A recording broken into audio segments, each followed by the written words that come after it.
Good afternoon. This is Animal on Control. Welcome to the voice chat. These calls are recorded for uploading to social media, and by joining a call, you are consenting to being recorded.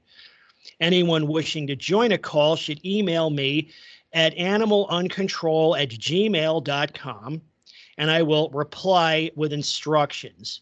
Today's topics: the Barkmageddon, aka barking for dollars, animals in the military, socializing reactive mutts, and potpourri. Joining me, let's see, I have Chef and Johnson are on the call. Looks like Sheepie was on the call, but she had to drop off due to technical difficulties. What is up? I ain't trying to live bark free. Yeah, you and me both. You and me both. Actually, I got a barking update for the folks. So, actually, I wasn't going to discuss this meeting, but I had I don't know if you folks have been following it on the Discord, but Friday I went code red on the dog people across the street. To give a little background, these folks moved in about 4 years ago, and they've had a dog for about the past 2 years. He's a, quote, lab mix. He's actually a lab mix, but I think he's got a little bit of pit bull in him. He's not a full-bred pit bull, but he's a low-content pit mix, which, I'm not crazy about, but, there's nothing illegal, so there's nothing I can do about it. And the dog had never been a problem. They're not the best dog owners because they don't walk the dog. When the dog needs to, pee and crap, they just let him out. They just let him out and he wanders around. And mostly he stays on their property.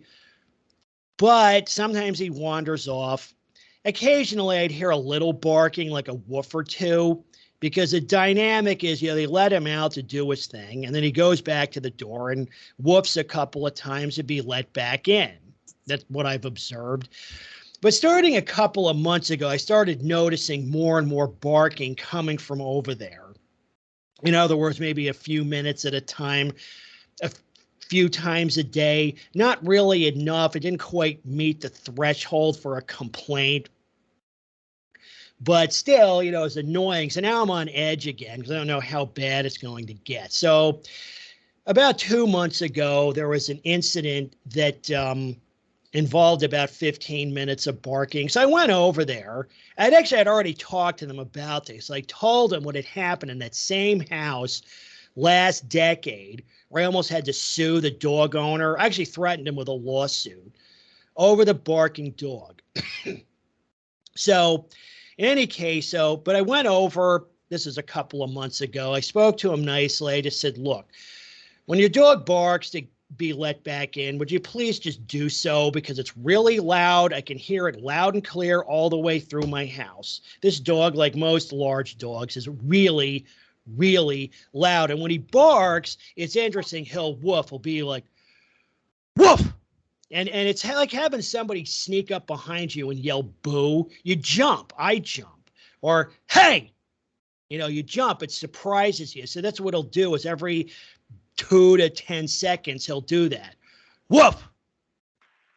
Woof. Right? So Friday, this went on for 3 hours. Okay? 3 hours. 3 hours of this. So, and when it started, I went over there. I didn't see anyone outside. I saw the dog's running, or, he's doing his thing in the front yard. He's running up to the door. He's, woofing to get let back in. I didn't want to go on the property. So I stood in the street and, yelled out. It's like, hey, would you please attend to your animal? No reply. I did that a couple of times. After about 2 hours, I called animal control. They said they'd send somebody to come check it out. And it was at 3 hours. I was looking out. I was watching them. Remember, I'm an IT consultant. I work by the hour. So this is very expensive for me in a lot of ways. One, it's driving me nuts, and it's interfering with my ability to make a living. So I saw the mister out there. Now I'm like pissed because They know. And I went outside. I posted the segment to the Discord because one of my Ring cameras picked up on. I yelled at the guy. I yelled, "Shut him up now or else." He's like, "Well, I'm just cleaning out the house, man." That doesn't matter. I tell you, they got an excuse for everything. I think the barking dog bingo card needs an update. We need to add some more squares to it. It needs to be a 6x6 grid because they keep coming up with more brain dead, insipid excuses for doing these things. So, man, I was livid. I was so pissed. I was beyond pissed. I was just like furious at them. But, you know, it's interesting. That night, because I'd been sick all week too. I think I had the Rona, you know, bad sore throat, sinus, all that kind of stuff going on. And, you know, Friday I finally felt better. I was like, okay, today I can get caught up on what I need to do. And then this happens. I get burdened with this. I'm just livid. So I've already typed up a desist letter, and it's like, you know, they're going to knock it off or else. So people say, well, what do you mean or else? Or else what? Well, let me show you. What do we have here? I need to oh yeah, this is the window here. Now, just to interject, you weren't being disturbed by this mutt. You were being serenaded. Just you got to make sure we got this point across. You're being serenaded. Being serenaded. Well, it's like it sounded like somebody setting off cherry bombs or something. Woof, and then there's a pause. Woof, and then there's they come up with the most annoying barks ever. Do. Like each dog has the most annoying bark to let you know I'm a bigger asshole than that one. Oh, yeah. Well, actually, here's an interesting case because probably the dog people are listening to it. It's like, suck it, dog haters. Well, here's something for them to suck on. This was a case I blogged about last decade. So I said, what are the real quantifiable damages associated with dog barking? Okay, so this is a civil case. A dog owner loses a $500. I don't know if this is even still out there. No, probably not. So probably this link is dead. A dog owner loses a $500,000 lawsuit over their barking dog. Right. So this means this person, right, this plaintiff was suing because of the barking. Right. So it's a 36-page complaint. Allege a copper is known for raucously, wildly bellowing, howling, and explosively barking, because it is an explosively loud noise, and that he is an outrage with intentional infliction of emotional distress. And that's the point I like to make, is once they've been put on notice that this is causing a problem, and they pursue the activity anyway, it's intentional. They are purposefully tormenting you in your own space, which is a criminal act by any reasonable definition. So in any case, so what happened was, it suggests a copper is capable of barking at 128 decibels. I kind of said that might be an exaggeration. Or maybe it's true, because dogs are loud. Like, this dog is loud. Like, it's probably, I mean, the decibel, the volume, the sound level drops as it spreads out. You know, you could think of it almost as, like, say, electromagnetic, you know, radiation, like, say, your Wi-Fi hotspot. Like, as you move away from it, or as if there's obstacles between, you know, it and you, the signal strength will drop off, if you want to look at it that way. I probably need to do a whole segment on the decibel scale and how it works. But yeah, dogs at least can be explosively loud. These sounds carry a long way. You know, they penetrate walls and other solid objects. It's gross noise pollution. So in any case, yeah, so I went code red on the neighbor across the street. I think he was kind of surprised. Like, he didn't think I was going to react that way, because I was mad.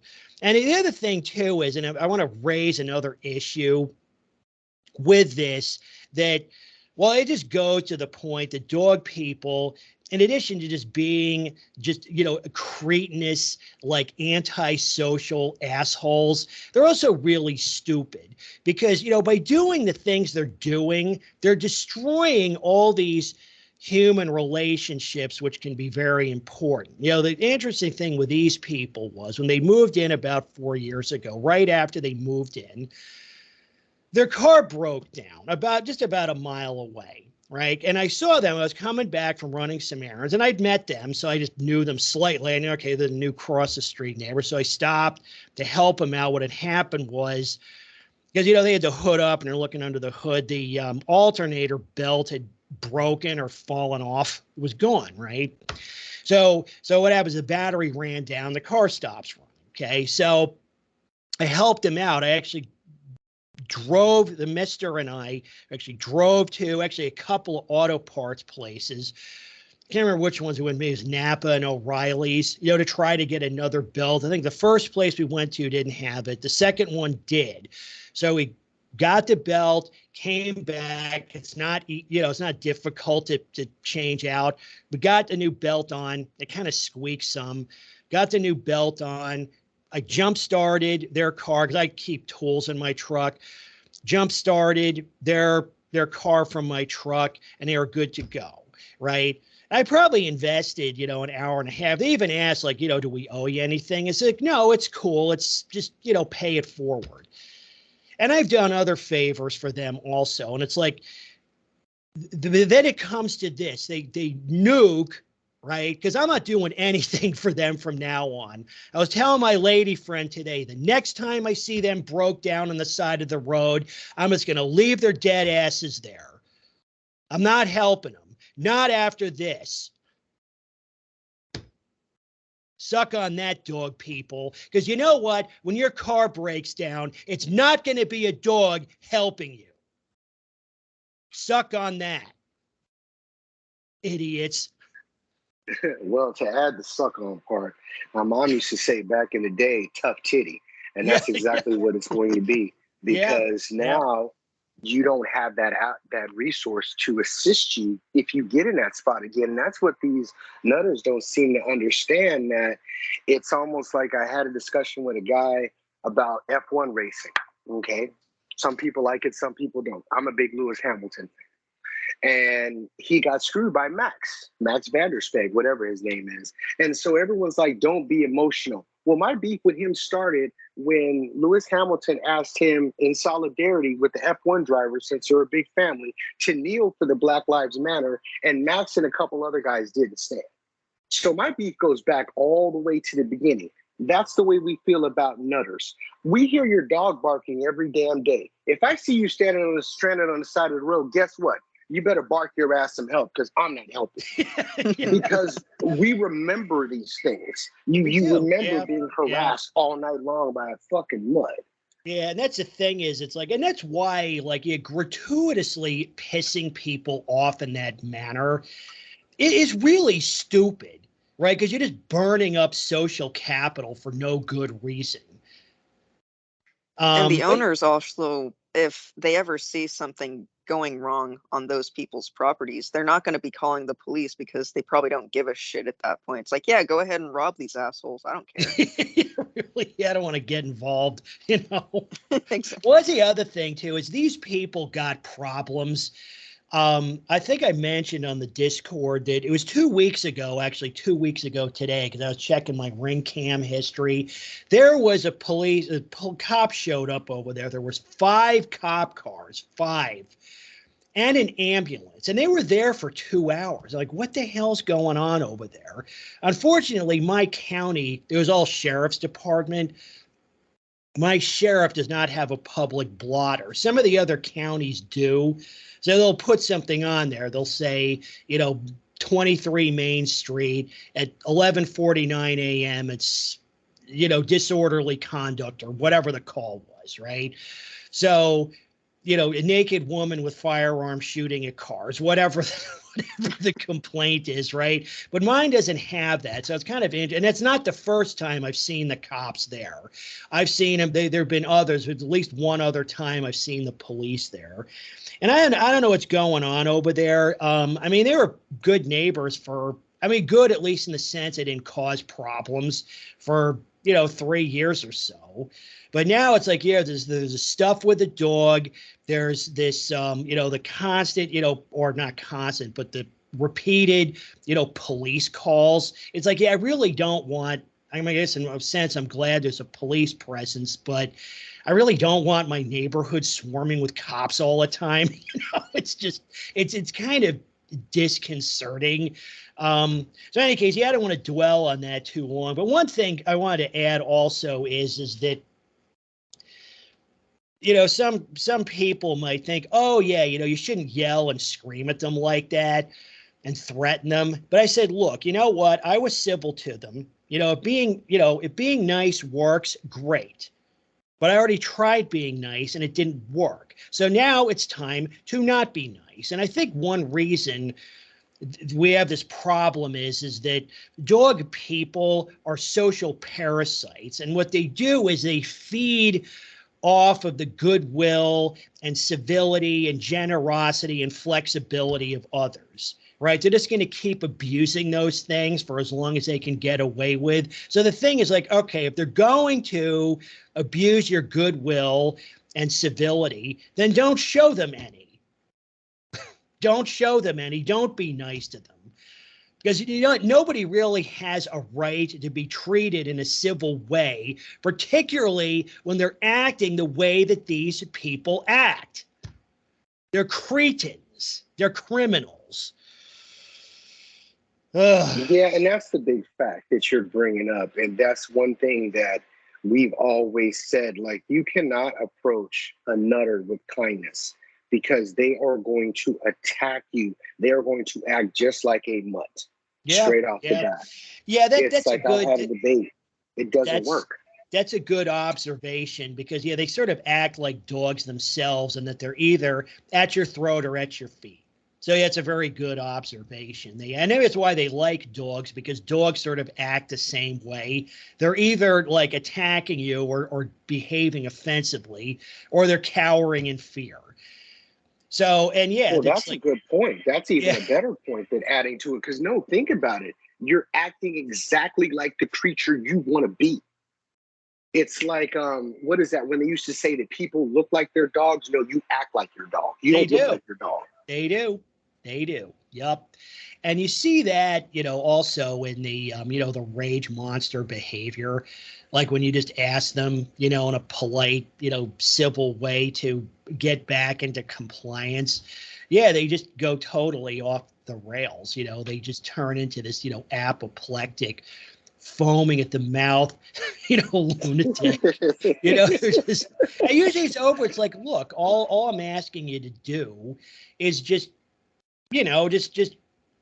respect the rights of others. Why is that so difficult? But you do that, and it goes back to the 10 Commandments, is what you're doing is you're offering, unkind words against dog, right? Even if you say, look, quiet your dog or leash your dog or whatever, they take that. It's a blasphemy. You've sinned against dog.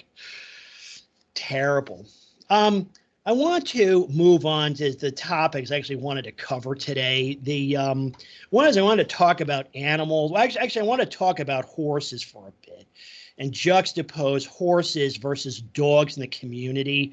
And actually, something came to my attention about a week ago that's kind of interesting. It's sort of marginally on topic, but I found out, I don't know if I've given my whole autobiography to the folks, but I come from a family of horse people. When I was a young kid, I lived in a very crowded New Jersey suburb, and my family, we kept our horses at this place. It used to be called, you folks can see this, right? The share's working. You can see this Essex Equestrian Center. You see that? You see that? Is that a yes? I can't see anything. Yeah, I can see it. You can I see it. can. Okay. Chef's just blind. She needs her Yeah. glasses changed. In any case, yeah, I wanted to make sure the visual that comes up on the video. So as you know, we couldn't home board because we had a house and a small lot. So we kept, it used to be called the Suburban Essex Riding Club, and it's in a town in New Jersey called West Orange. And this facility, you see, we're looking at it from the aerial view here. So they had, actually, it's a facility that could accommodate up to 100 horses, and it had been, been here for close to 100 years. I think it opened around 1930. Basically back when this area was just empty land. So the suburbanization came later after World War II, but it was definitely a fixture in the community. And I think as far as I can tell, this was the last public horse stable in Essex County. So there's no more public access to horses in the county. There might be a handful of super rich people that home board because you'd have to be in this community. But all public access to horses. Now, if you want that, you have to go out. You have to go out to Somerset County or Warren County or one of the rural counties to have access to horses, even a commercial stable like this. So I thought it was kind of a shame, it's the end of an era, but it's interesting because it seems like the effort is to always increase access for dogs, right? Dogs on trains, dogs on planes, dogs in restaurants, dogs in fitness centers, dogs in hotels, dogs everywhere, right? No restraint on dogs anywhere at all, ever, right? It's like the dog plague is endemic. It's everywhere. But you talk about people, and I guess because, dog people, they want to constantly have their dog fixed. Dog fix. They want to take their dog everywhere. They want dogs to be everywhere. They want to be surrounded by dogs. They want everything to be about dogs. It's just dog, dog, and more dog. But yet, if you're a horse person, your interests are very, very restricted. What's interesting about this neighborhood, if you look at this aerial map, was many of the people who lived in this neighborhood had actually moved there because of this, because they wanted access to horses. And it actually was a true public facility. Like they had, look at these two buildings here where I'm circling, like the one on the right, that's the actual stable. The one on the left, right, where you see this red dot is right above it, that was an indoor riding rink and also an observation area. So they had a glass wall, right, with stadium type seats. So you could just sit there and watch people ride horses, particularly say your kid was taking horseback riding lessons, but pretty much anybody could just walk in there and sit. Also, this open area here a little bit further to the left, that was the outdoor riding area, and they had bleachers. So you could just say, hey, I just want to maybe just eat lunch and look at horses. You could do that, but not anymore. Now there's dogs everywhere. Literally everywhere, including dogs that are probably as big as a horse. But the horses, they're all gone. They're all gone, and I wonder why they closed. I'm sure they're probably under a lot of pressure. I did some due diligence in it. And it's interesting. You look at some of these reviews. Look at one of the bad review here. Look at this. The owners tried to deny lobby access to medical service dogs. There it is. And I think this is a 1-star review. There it is. It's a fucking dog person causing a problem. Medical service dogs. What is it, like your diabetic alert dog or some fucking horse shit? Yeah, literally horse shit. Stupid. No, it's a pit bull that they wanted to bring in there to attack the horses so they can get paid. That's what that bullshit is. Probably. I mean, I found it the dogs and horses really don't mix too well. Actually, dogs don't really mix well with anything. Dogs don't mix. Yeah, with other dogs, they don't mix well. Yeah, so why would you intentionally bring a dog to an easily startled animal that doesn't like dogs? Yeah, they don't. They don't. I don't get it. Yeah, listen, their dog is special. Their dog is special. Yeah, I mean the problem with horses and dogs is, special piece of shit. They're easily, horses are easily startled because even though they're large animals, they're kind of low in the food chain. So if something is, startles them, if something is moving quickly or behaving dangerously, their reaction is to basically run away or try to kick whatever it is. But what the dogs do is a dog will essentially harass and terrorize a horse until it suffers a grave injury, like say a broken leg. So, and that's why I know my mom is not a dog person. She didn't care for them. She didn't like dogs around the horses at all. So it's, dogs and horses really don't mix, but yeah, I like this. Try to deny lobby access to medical service dogs. It's like, pfft. And this is a 1-star review. I think they're having issues with, getting labor because it's very labor intensive, particularly cleaning up after them and keeping the place, clean and in good working order. I know this, particularly since COVID, there've been labor shortage. But I thought it was a shame because if you are a horse person, and you want access to horses is very, very restricted. And it's an interesting juxtaposition, from that to dogs, where like dogs are literally everywhere, even in horse stables, even in the last public stable in Essex County. There's dogs, right? There's people complaining that they can't bring their dogs there in some cases. Unbelievable. Any thoughts on this? And just a quick question I want to pose. What is the mentality of having dogs everywhere? Like, that has never been discussed. Like, what's the end result? Like, wilderness? Like, piss and shit everywhere? Like, I don't get why they need to have them everywhere, or they're so excited to see them in every space that they're at. It's dog worship. It's idolatry. They want the object of their worship to be everywhere at all times. Yeah, and when I say these things, I really don't. I'm not trying to like mock or demean any other faith. The only faith I'm mocking or demeaning is the dog cult. But, in a sense, it's kind of like a Catholic, wearing a crucifix, or perhaps an Orthodox Jew wearing a yarmulke. I guess it's the same kind of thing, except that those things are relatively innocuous. Like, yeah, crucifixes don't piss and shit all over everything. Yarmulkes don't attack people. No. But it is. I mean, it's the object. It's the object of their worship. It's their idol, and they want it everywhere. They want, they want it, everywhere all the time. I mean, I think that's what it is. It's ideological.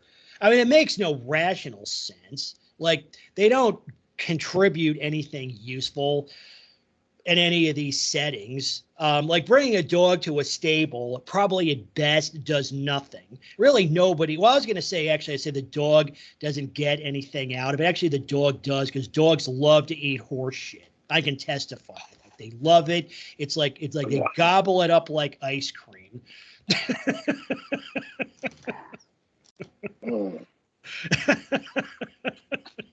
The taste bud of a dog, like ass, shit, and genitals, are what I seek to eat.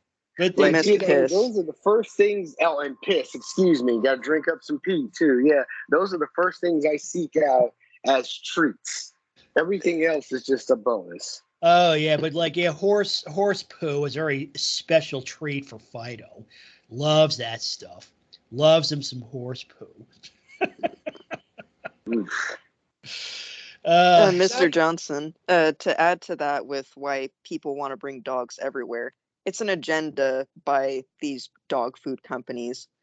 Toxic Poprin, who unfortunately doesn't have a YouTube channel anymore, had made a video about the Mars Corporation that's promoting the Better Cities for Pets campaign, where they make all of these spaces dog friendly, because the Mars Corporation also owns a lot of dog food things.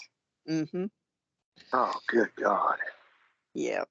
Yeah, I mean, I could see that because if you do that, right, if you make the dog, because by making everything dog friendly, dogs are easier to own, so more people are going to own them.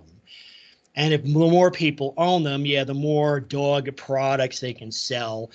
I think too, as you wonder though, like why dogs, like why not make more places horse friendly?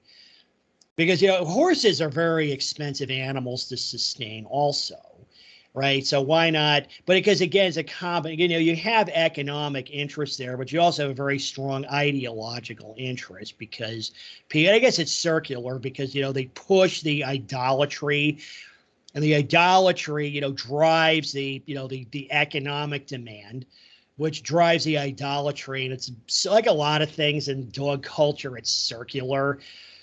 We can expand on that a bit in a minute. Yeah, but anyway, I brought this up. It's it's a shame. It's an end of an era. Hopefully we'll see the same thing with dogs at some point. It's like, oh, a dog-free town. How wonderful. Let me check It'll the real be estate heaven. listings. Anywho, the other thing I wanted to get into is the use of animals in the military. Because the other thing that had me thinking about horses was, well, one thing, one narrative that the dog cult promotes is that dogs are tremendously useful in not just, well, for service work, serving the disabled, police work, military work, right? Because they always say, oh, Fido's so brave for fighting in the war. Now, the thing is, like, bravery implies a certain intelligence level, like a certain level of situational awareness, right? If a dog gets sent overseas to fight, they don't know where they're going. They have no clue. The whole situation, the war politics are way over his head. The dog is not brave, period. And all right, none. So are none are any of these other animals. But I was wondering too. I Googled, if you can see this, how many horses were killed in World War One, and I used World War One because I believe that was the last major conflict where horses were used extensively. So it says 8 million horses, donkeys, and mules died in World War One. Now, 3/4 of them, or about 6 million, died due to conditions. Like basically, there's because of worked to death, not fed, starved to death, or whatever, disease. But that means if you dig into this, and I invite the folks, we don't need to do a really deep dive into it, but that means about 2 million were KIA. They're killed by, literally by the fighting, artillery, gunshot wounds, whatever. So you got to think about, the horrible suffering, these animals endured in pursuit of this conflict. But everybody's supposed to love dogs, right? Yeah, we can basically completely, essentially for practical purposes, ban horses in Essex County. But when you look at this, the contribution or how they contribute, I guess you can't really give the horses credit either because they don't understand the war politics either. But these animals were essential.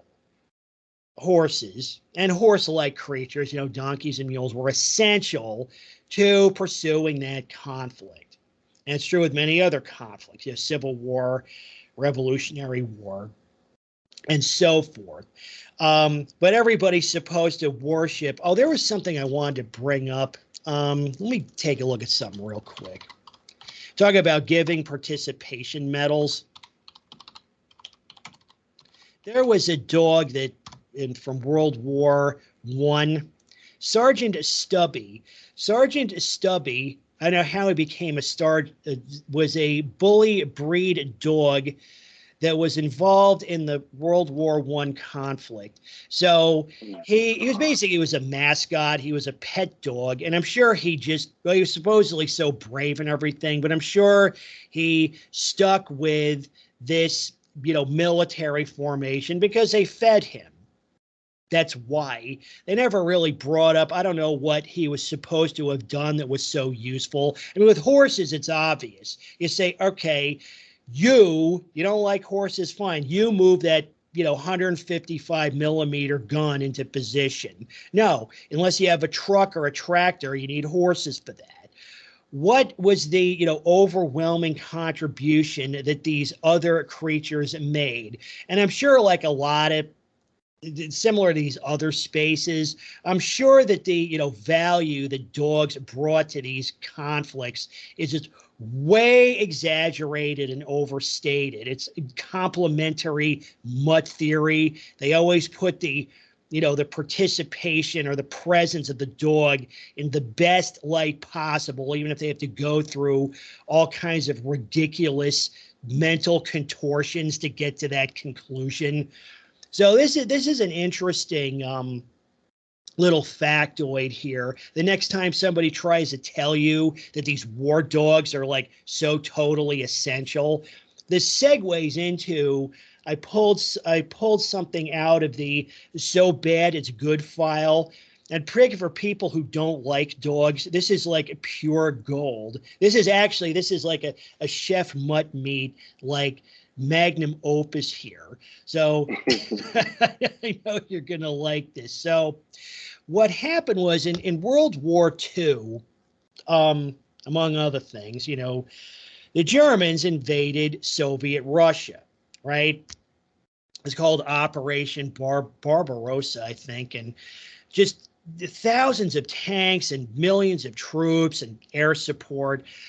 And the Russians, at least at first, really they were getting their clocks clean. The Nazis were just mopping the floor with them, particularly in the tank warfare. So here's what they tried to do, the Russians. So what they did was somebody had this great idea that they were going to use dogs in anti-tank warfare. Now, what they did initially was they made these satchel bombs, about 25 pounds of TNT. And they tried to train the dogs to run underneath the tank, because the underside of the tank, like under here, that's the weakest part. So if you get set a bomb off up here that could, disable the tank. So I said, okay, we'll train Fido to run under the tank, drop the satchel, and run away. Now, that failed. The dogs were too dumb. That completely failed. So they said, okay, we're going to use the dogs essentially as suicide bombers. So they equipped the satchel bombs either with a trigger or like a timer, right? So they'd set the timer, and Fido would, supposedly would run under the enemy tank and blow up, right? That didn't work so well, because what happened was the dogs, in the training process, the dogs were trained to run under tanks in order to detonate the bombs. Okay. However, this is where it gets funny. The dogs didn't know they were supposed to run under the German tanks. Instead, they ran under Soviet tanks and detonated their bombs because it was all they knew, right? Because they'd been training the dogs. The Russians had been training the dogs in the Russian tanks. So what does Fido do when they're actually in a tank battle? They ran under the Russian tanks and blew themselves up. Now, this is a very pro-dog article. What they do is they say using dogs as weapons backfired spectacularly for the Soviet Union, and it serves them right for using innocent dogs as weapons. Oh, boo-hoo. How can I go on? Actually, you know what it does? It serves them right for buying into the propaganda that dogs are smart. That's what served them right. That's what happened. Now, there's more to this. Here's another article on the same thing. Okay. Animal lovers, be warned. The story about the Soviet anti-tank dog program during World War II will get your dander up, but rest assured, period. The moral of the story, well, here's this other thing. The moral of the story is the dogs were much smarter than the Soviets. Really? Like, who built the bombs in the first place? So so the story of how the Red Army was so determined to defeat the Germans that they enlisted the help of man's best friend. So here there's more doggy propaganda. Dogs have been playing a key role in the military for much longer than World War II. We have stories, again, stories, probably made up or overly embellished stories of heroic war dogs dating back to ancient times. Dogs are great guard dogs. They can sound the alarm when there is an approaching threat, or they can just bark at nothing for 3 hours. So blah, blah, blah, blah, blah. Provide comfort to the wounded. So there's like more like, ESA, like comfort dog BS. But so in any case, so they said, okay, we're going to use this. And here's a photo here of Fido with the, the bomb strapped to him, right? So they said is to strap explosives and run them under enemy tanks, okay? Now, initially, again, back to what I said, the dogs were supposed to run under the tank and then bite down on a cord and pull, thus releasing the bomb so they could return safely to their handlers. But after months of training, none of the dogs could master the skill needed to release the bombs. Like pulling on a string is really all that complicated. I thought, isn't like your poodle smarter than my honor student? Isn't that what the bumper stickers say? So this really isn't complex stuff, but the dogs were not smart. So that part of the plan was scrapped. And thereafter, the dogs were trained to be suicide bombers. Okay. The plan was to train them to run under the tanks, bumping a detonation switch on the top of the bomb, or the bombs are set in a timer. And it was hoped that the dogs were in place when the bomb went off, when the timer hit 0. None of this worked according to plan. So here's actually a photo. So here's the mutt with a satchel bomb. And it looks like here, I've seen other photos of this. So it'd be like a lever sticking up. So the dog ran under the tank. That lever would trip, and that would detonate the bomb, or maybe detonate it maybe with a 1-second delay. So the dogs did great during training when the tanks were not moving. Because obviously in tank warfare, typically the tanks are moving. The tanks frightened but the moving tanks frightened the dogs. Ooh, they were scared. So anyway, they go into training this thing. Say they had difficulty finding dog trainers. Oh, but this is another funny part of this. The dogs were trained to run under Soviet tanks. I already talked about that. So learned how to do this, but in the heat of the battle, with the noise of guns and bombs and moving tanks, the dogs got confused and scared. They ran back to their handlers with the live bombs still on their backs, ticking down to detonation. So you sick the bomb dog on the enemy tank, and it does a 180 and comes back. So the dog is now running. Talk about scoring an own goal. The dog is now running towards you, the handler, with the ticking time bomb on its back, right? So yes, there were reports of Soviet soldiers being killed by their own anti-tank dogs. To save themselves, the dogs' handlers were forced to shoot their own dogs as the dogs ran back to them. And a bunch of handlers quit, blah, blah, blah. So they didn't think that. And here's another problem. During the dog's training, and this goes, dogs have such a great sense of smell. You don't need to have much of a sense of smell to smell the difference between diesel fuel and gasoline. They're very powerful, very distinctive odors. But that's the thing. Oh, dogs have such a great sense of smell. Well, here's what happened. During the dog's training, the Soviets used their own tanks. However, those tanks, the Russian ones, were diesel powered. The German tanks had gasoline engines. Okay. The Soviet trainers failed to consider the dog's superior sense of smell, but pretty much anybody can tell the difference between, a diesel engine running and a gas engine. So they associated the smell of diesel fuel with the intended target. Therefore, they avoided the German tanks and ran under the Soviet tanks. Yes, there were Soviet tanks that were destroyed by their own anti-tank dogs. So now there's a dog war story for you. They were better off using dolphins. Yeah, I think the Navy did something similar with dolphins, I think, or they tried to. No, I'm saying they were better off using dolphins than dogs because Yeah. that's the you had Yeah. a better chance with the dolphin than this dumbass dog. Yeah. Like Well, I think every one of those scenarios just shows you just how stupid that animal is. yeah. Yeah, well, it's Totally like, worthless. You couldn't even kill it right. couldn't even kill it right. Oh man. Yeah. It also demonstrates how much people overestimate dogs constantly. Like people are Yes. always attributing Bingo. like things to dogs that are ridiculous. Like I mentioned like livestock guardian dogs. Um I know a guy who's like an expert. He has a YouTube channel on like sheep and goats. He raises them, sells them. Like and he stopped keeping livestock guardian dogs because they kept killing his own livestock. Yeah, kind of. Well, it's kind of the same thing. It's an own goal. It's like, no, you want to blow up the enemy's tanks, not your own. So yeah, you get a livestock guardian dog to protect the livestock, not kill them. So then, what did Sergeant Stubby do? Was he just like the comic relief? He I was guess.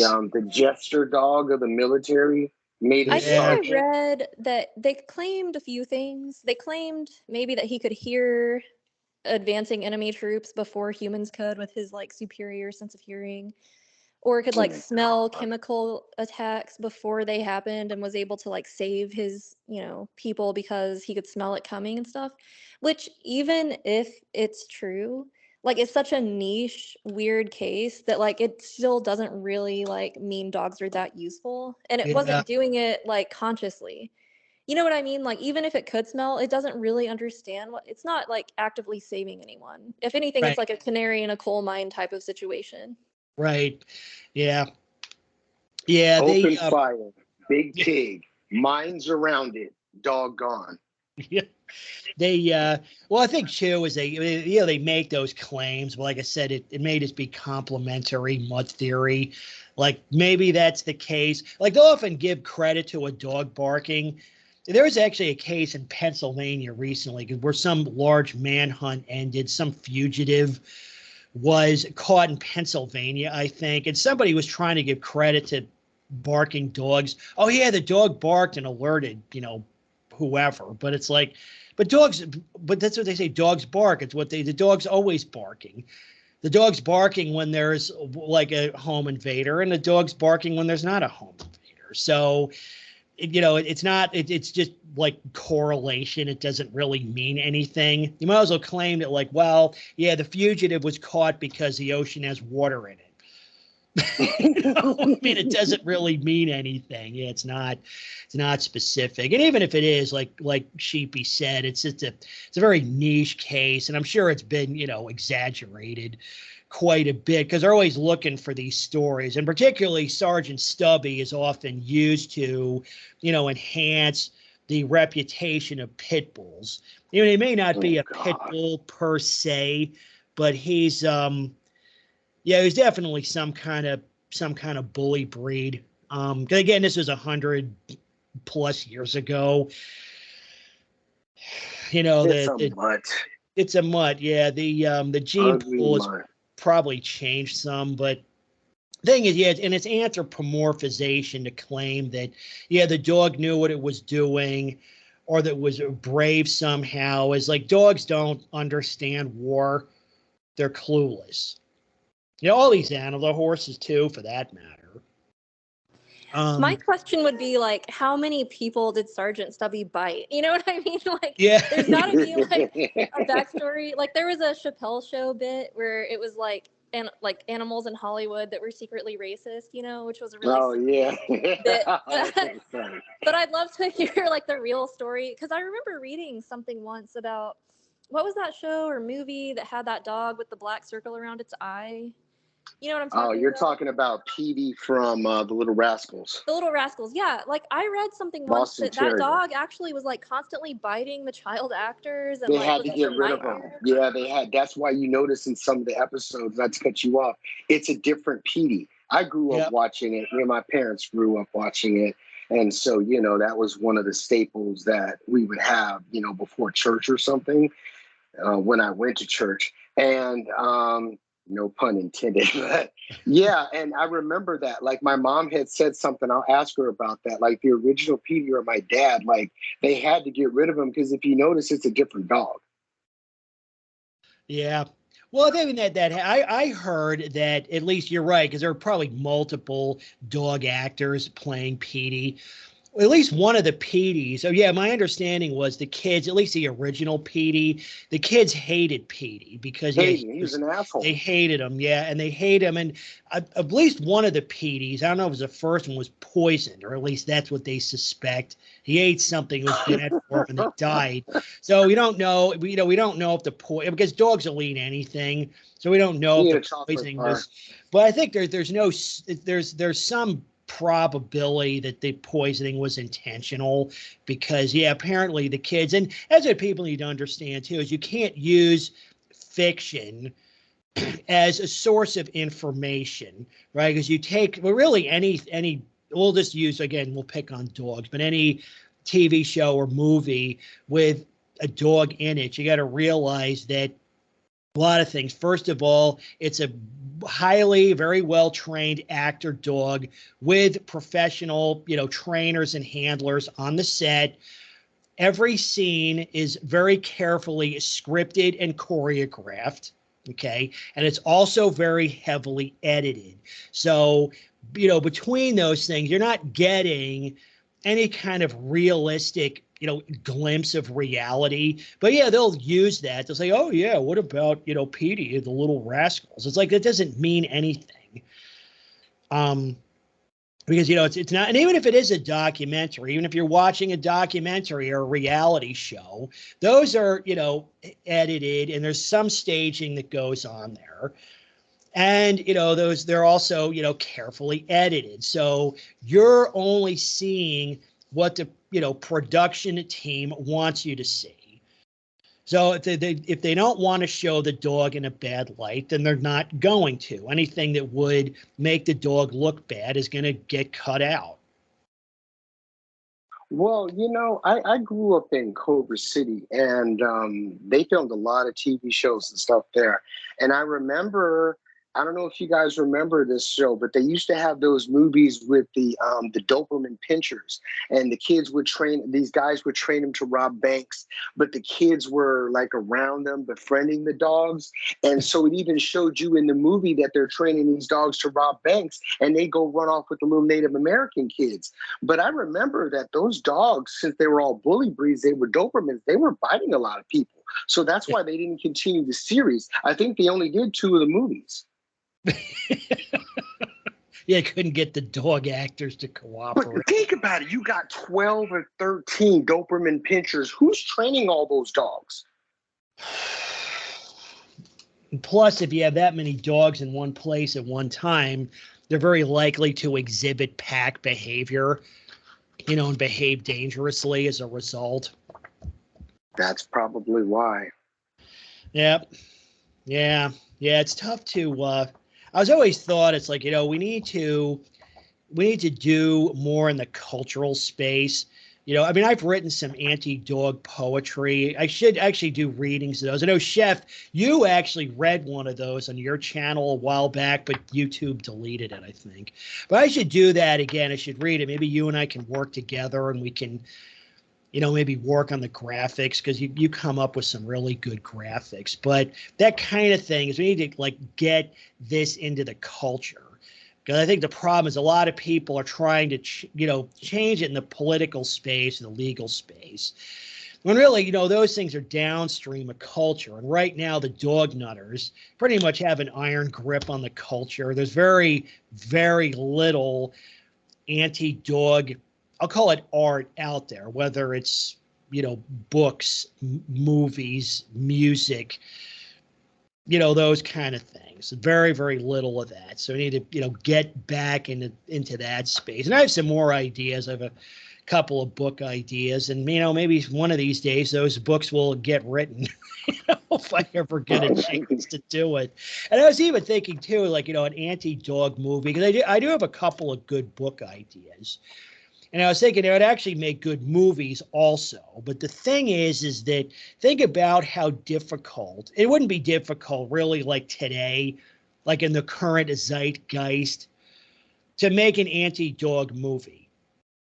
I mean, like a live action feature. I don't think you could do it. It would be impossible because you would need cooperation of dog people. Like again, you need dog actors, dog trainers, dog handlers, and it's really unlikely those people would cooperate. It'd be very, very difficult to do. Maybe you could make it, animated features out of them, perhaps, but. Yeah, because these are the people that are funding everything. So there's no way in heck that any of these dog loon people working in Hollywood would ever want to produce a movie like that. And it's so easy. Like, why don't anybody make movies about kids that have been killed by dogs? Nobody ever dares create any type of movie like that. Yeah. I had a couple of good book ideas. Actually, if you dig into the blog, I wrote a couple. I'll call them like vignettes. They're not really short stories, but they're kind of story outlines. And I'm going to say it here. I don't want to.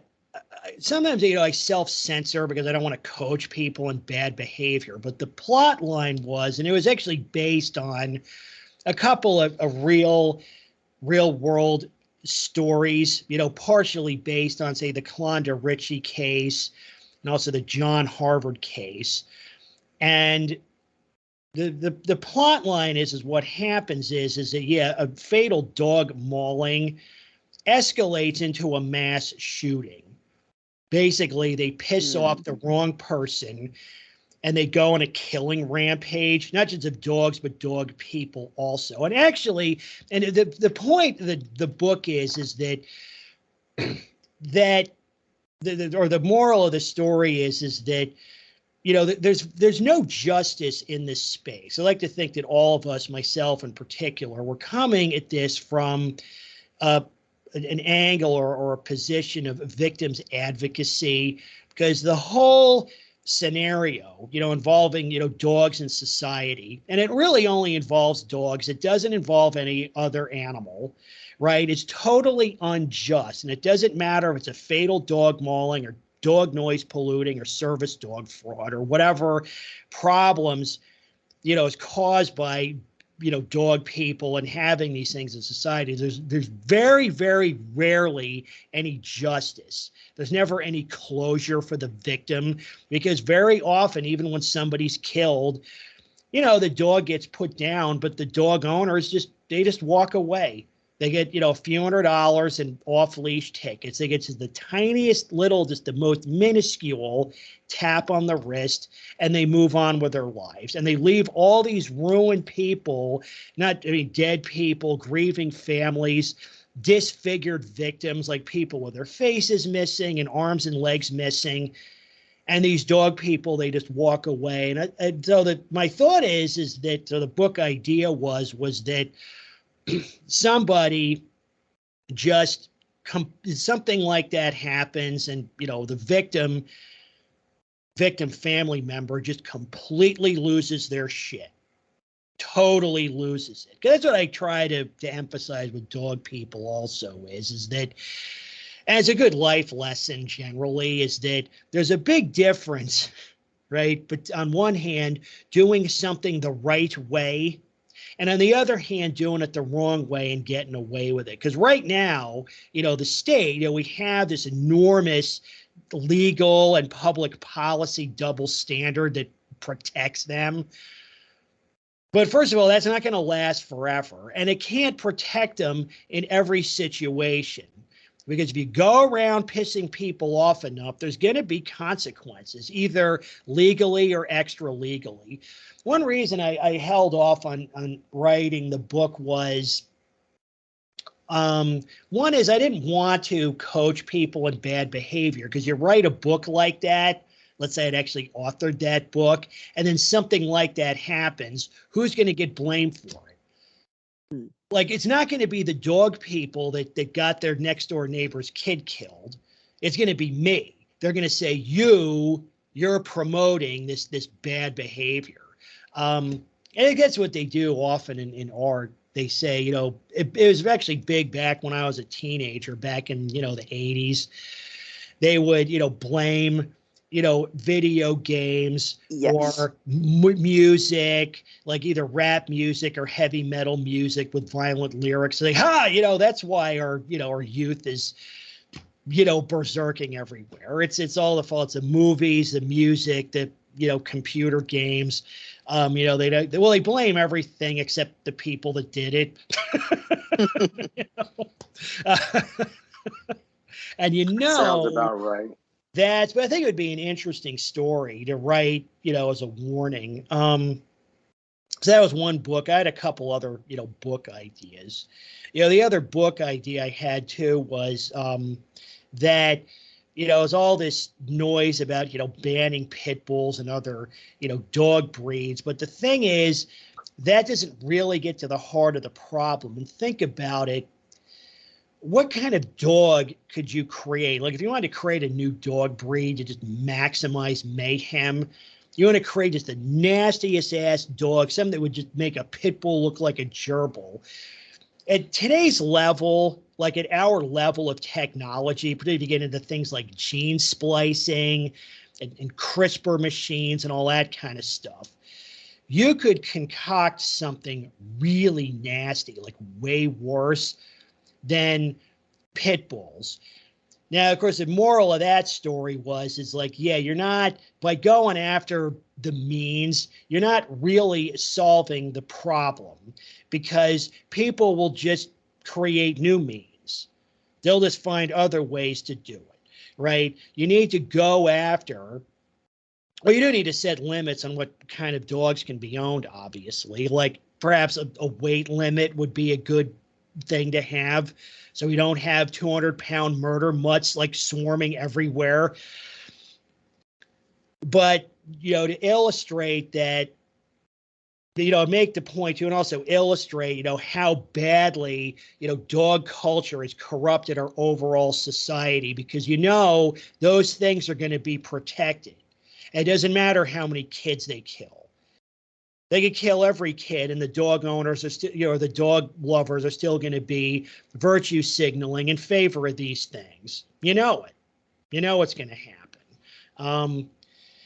But fortunately, something like that is kind of like the pit bull thing. In a way, the dog culture has sown the seeds of its own destruction with this pit bull problem. I was on a discussion on the Reds a while back, and we were talking about, pit bull service dogs.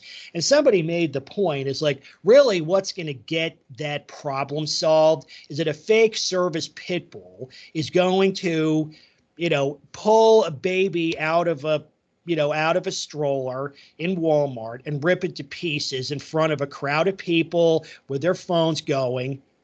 Okay, and that's going to, something like that, maybe not, but something like that could blow the whole lid off, particularly this fake service dog people.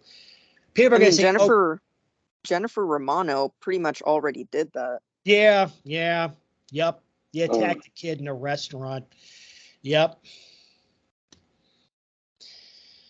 Yeah, so maybe not even then.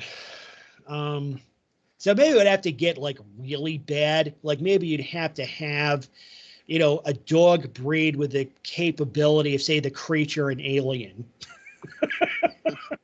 Oh, no. What they're going to do is they're going to create the dog that was in, what was that? Ghostbusters. Yeah. That'll be the next thing they make. Oh, yeah, it's friendly. Look at that thing. It looks like a demon. No, that's just the way he smiles. That's the way he smiles. Yeah. He's just being funny. Yeah, he's only going to eat half your soul. No big deal. They're just sick. Yeah.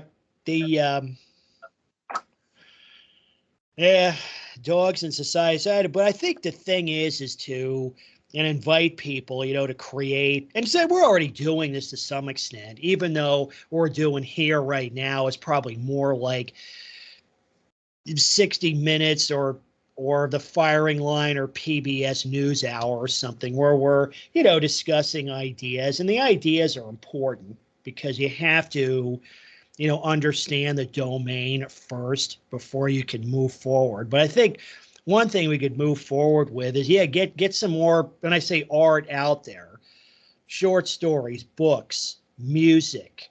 Even like I said, if you can, if you have the capacity to, produce maybe a short film right in this space, do it. That kind of thing. And that's because, a lot of times, folks would say, why don't you write a nonfiction book? And there's a couple of problems with that. Is one thing, a lot of people find that sort of dry. That's one problem. That's just not that interesting. The other problem, too, is if you write a nonfiction book, the adversary is going to, they're going to go over it with a fine-tooth comb and file a ton of lawsuits. Where, with a fiction story, you have sort of that artistic license, right? You don't have to stick to the facts. Okay, you can embellish the story some, which also, makes it more interesting. And a lot of, message fiction can be very powerful and actually, cause change. Like you have, say, 1984, or really anything George Orwell wrote. The Jungle, I think it was Upton Sinclair. And that book caused, that was a catalyst for a lot of, for OSHA, a lot of food, health and safety laws, which are now being crapped all over by dog people. But at least for 100 years or so, we had, food, health and food purity laws and things like that. So it was really very, very, it actually led to some, maybe largely positive changes. Maybe all the changes weren't positive. And then, that was a fiction story, just like, 1984 was.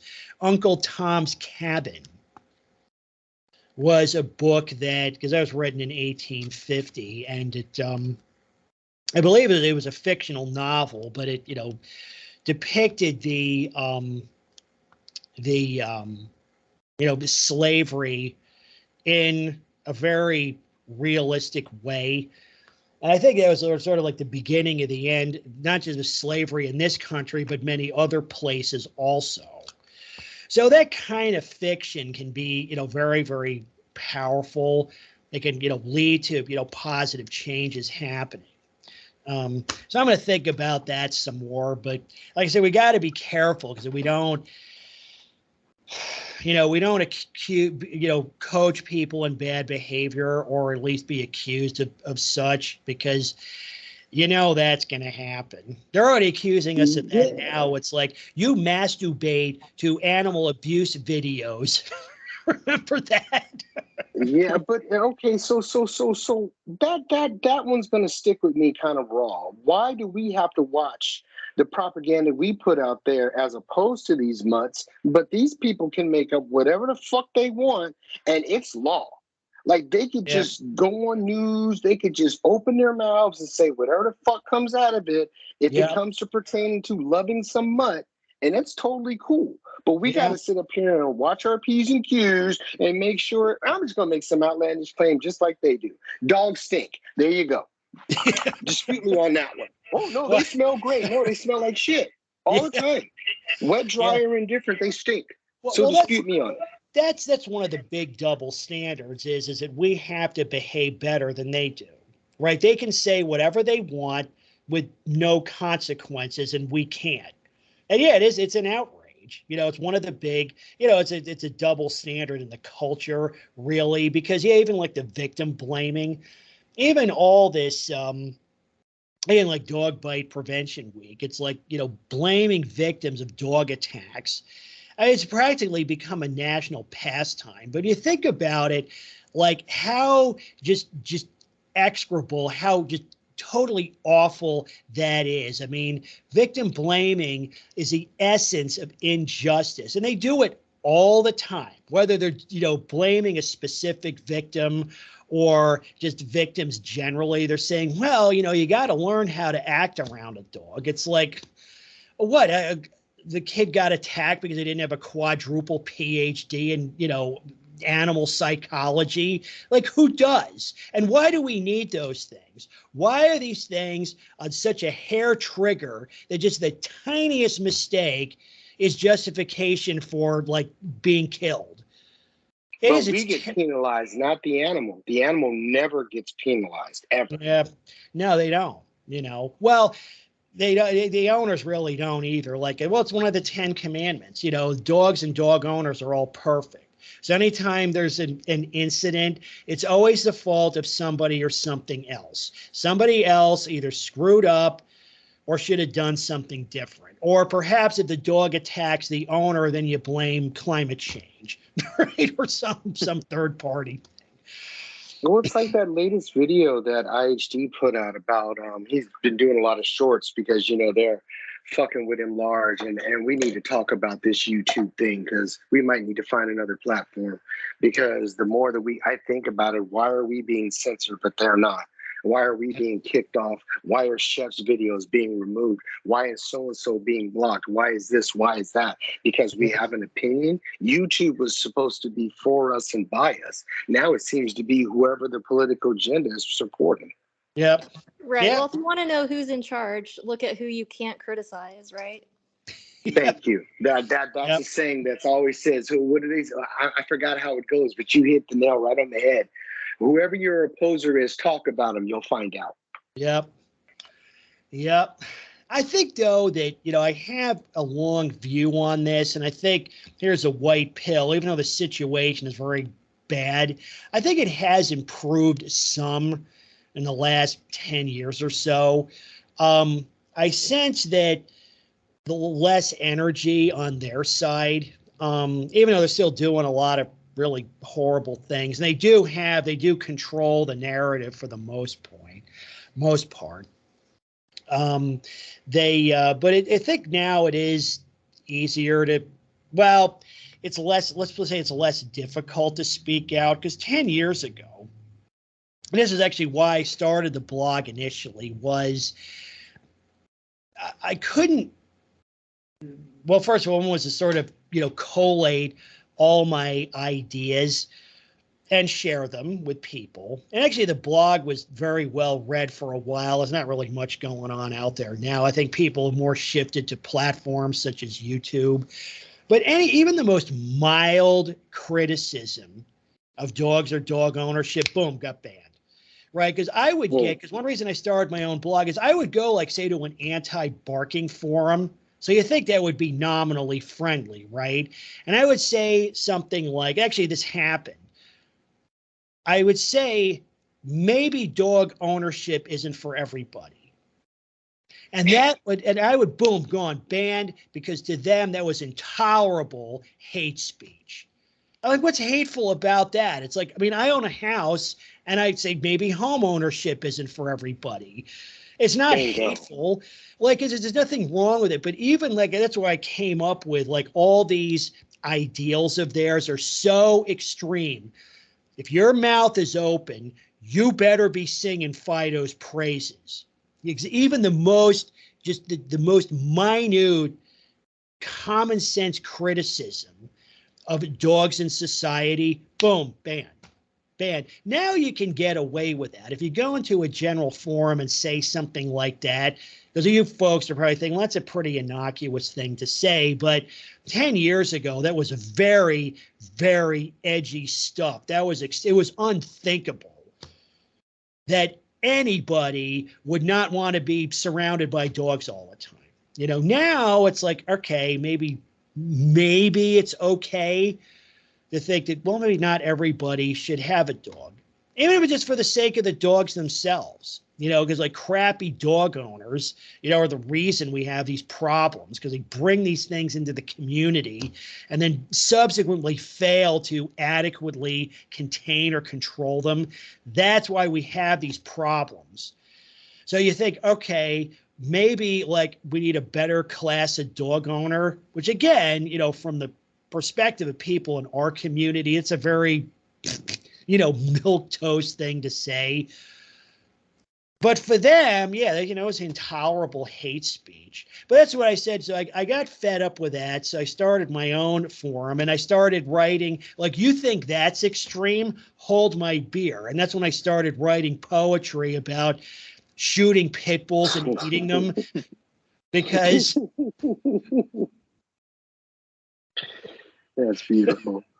Because like you think that's extreme, it's like I'm I'll about to show show you you extreme. extreme. Yeah, I'll show you extreme. You want extreme? I'll show you extreme. And that's So what they're going to end up getting in this space. I mean, you yeah, know, you're going to keep censoring, you're going to keep telling us to shut up. But sooner or later, you're going to be the one having to shut up yep, because no one's going to want to listen to that same tired old rhetoric.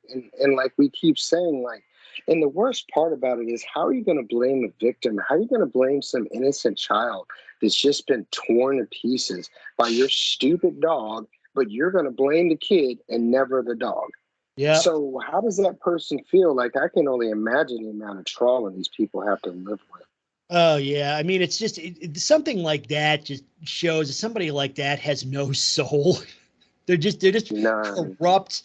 They're just corrupt to the core. Corrupt to the core. And but that's also the reason why we have that was the other thing I wanted to segue into was quote reactive dogs. But yeah, so they blame the victim, but that gives them, pretext or some kind of, rationale for endlessly rescuing these things. It's why we have all this dangerous dog recycling, because it's never the fault of the dog. It's always either the victim, or even they don't always blame, but they always blame something else, right? It was raining out, or the wind blew, or something, right? Or somebody sneezed. That's why Fido ate the baby. But one thing I wanted to segue into was I want to talk a bit about reactive dogs, quote, reactive. So what does reactive mean? Well, reactive is just one of their cutie little euphemisms for essentially an aggressive dog, a dog that will, attack people and other animals based on just the slightest input or criteria. They say, okay, somebody sneezed. Well, he was reacting, right? He was reacting. So one thing I was reading was there's this this Reddit. It's called Reactive Dogs, and it gets into these people. What they have dogs. These dogs are aggressive and dangerous, and rather than BE them, euthanize them for behavioral reasons, but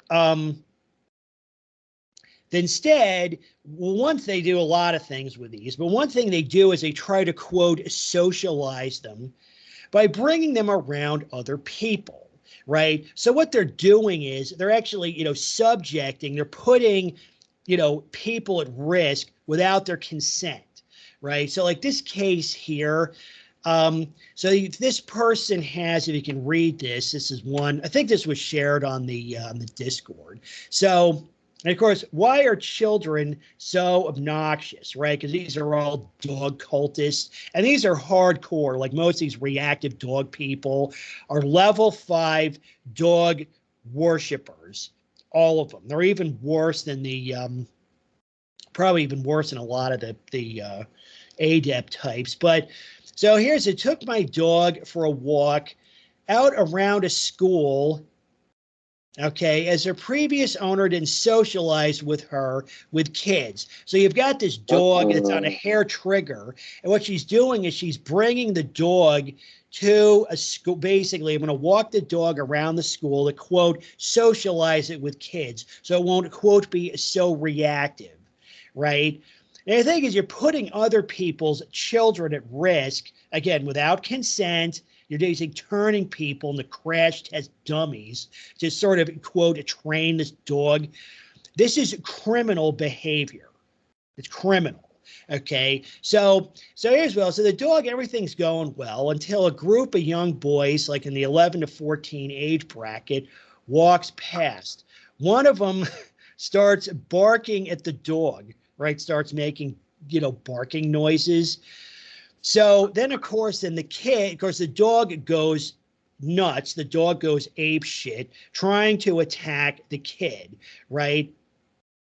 And then, so the kid apologizes and starts barking at the dog again. It's like, look, teenagers bark. It's what they do, right?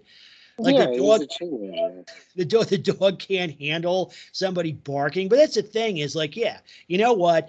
The kids weren't doing anything. They didn't throw anything at the dog. They weren't like really, I mean, yeah, they were making noises, but I mean, so what? Barking is never a problem before. It's like, doesn't, everybody just need to get used to it, which I guess is what the owner's trying to do. But even though, okay, maybe the kid was acting like a jerk, but what they're doing here, okay, is per se unethical. You're putting, random people at risk without their consent. And they do this stuff all the time. They take the dog to shopping centers, to offices. They walk it around and they know that's what reactive means.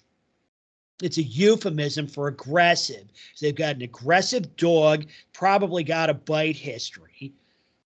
And they're trying to, quote, socialize it because these bleeding heart morons can't stand to see a dog put down. I mean, if you like dogs, just put the damn thing down and maybe get a dog that's not, quote, reactive. How does that sound? Why not do no that? Bad dog. Yeah, no well, bad yeah, dogs. they're No all bad perfect. dogs. They're all perfect. Yeah. So, yeah, I wanted to touch on this for a bit. Like I said, it's really unethical behavior. And I guess it flows out of their sense of entitlement because they feel entitled to do this. I'm going to use unsuspecting members of the public, including kids, to, quote, socialize my, quote, reactive dog. And if he does something, they're going to blame the kids because, see, they were barking at him. See, that's so... Well, their thought processes are horrible. I mean, you could say the kid, but sometimes, I mean, is that really a bad thing to do? Like, one thing I do, and I can't help it. I can't help it. Whenever I drive past cows, I start mooing. I can't help it. Or I was like, honking a horn when we're in a tunnel. But I can't help it. Every time I see a cow, I start mooing. I can't help it. But you know what? It never seems to bother the cow. Like I never had like the cow. It wasn't like they started like they didn't stampede me or anything. And mostly I'm in my car and they probably can't hear it anyway. So it's like, look, barking is a dog. The kid was just trying to communicate, right? Isn't that what barking is? The kid just wanted to communicate with with Fido, just saying hello. That's all. I went to Texas and saw some steers. I mooed at them. They looked at me like I was retarded and ran away from me. So no, they don't give two shits. That's too funny. Yeah, reactive dogs. That's another buzzword to look for, particularly in shelter ads. They say, well, he's reactive around kids. What does that mean? Has and will attack kids. He's reactive around other animals. What does that mean? Well, it means it has and will attack other animals. And, this is criminal fraud. This is criminal what they're doing. Not just these people trying to, quote, socialize these things, but with all this totally deceptive shelter speak. It's getting people injured and killed. They need to stop doing it. They need to be held. And often they do get sued, but often, there's all kinds of, releases they get people to sign. So they lie to people to adopt these dogs, right? And basically they've signed the dog over to the owner. So then the owner, well, I'd say the owner takes responsibilities, but the owners don't take responsibility either. So when the, quote, reactive dog attacks somebody, they just blame the victim, right? There's no accountability for any of this. So the fun never stops. Just Sheepie. makes me loathe dogs even more. Hey, Sheepie, are you still on? Yep, I'm here. Yeah. Did you want to talk some more about the, that whole like cattle dog scenario? I know you mentioned that briefly with, if you had some more anecdotes to share about, like sheep dogs killing sheep or whatever. Oh yeah, sure. Yeah. As it, like things that go like completely sideways or like the opposite of what you're expecting when it comes to dogs. So my personal anecdote is I didn't mention it on the first call, but I actually had 2 livestock guardian dogs in the past year with my sheep when the pit bull was killing them. And they obviously did literally like nothing. They didn't bark. They were like laying there as the sheep are being like mauled to death. Oh, jeez. So, and the reason I had livestock guardian dogs in the first place, and they lived entirely outside with the sheep from the time they were puppies, because supposedly, like, the lore around livestock guardian dogs is, you raise them among the flock from puppyhood on, and they bond to their flock, and they have this like devotion to the animals that they're raised with, and this instinctual desire to protect them. It's like this whole lore about how amazing and great these dogs are. And I was basically convinced that like I wouldn't have sheep if I didn't have these livestock guardian dogs. Like basically like coyotes or whatever predator would just kill them if I didn't have them protected by these dogs. And then the one time I needed the sheep protected, the dogs proved completely worthless. They did nothing to stop the attack. They you know what I mean? Like they had no. It's like the concept that the dog. So there's this whole like I said, there's like this lore around livestock guardian dogs. And you can go, if you look them up online, like Great Pyrenees, Akbash, Marimas, Armenian Gompers, like all these very large Caucasian Ovcharkas. And I think there's a celebrity case where the guy had livestock guardian dogs that ended up like attacking his maid horrifically.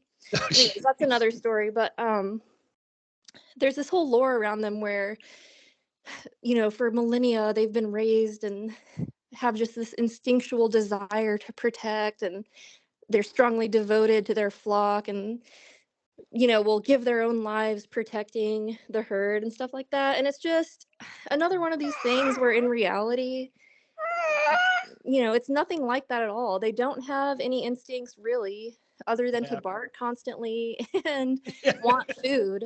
And so there's been a lot of cases like I'm trying to remember the guy's name. He's got a pretty prominent YouTube channel among people who raise livestock on like smaller scales. But anyway, so he has this whole YouTube channel about how to treat very common like sheep and goat ailments, and things like that. And he had a video explaining why he didn't keep livestock guardian dogs himself anymore, because he used to have Marimas or Akbash dogs or whatever, and they ended up killing his own goats. And he had more issues with his own supposed livestock guardian dogs killing his animals than he had with predators themselves.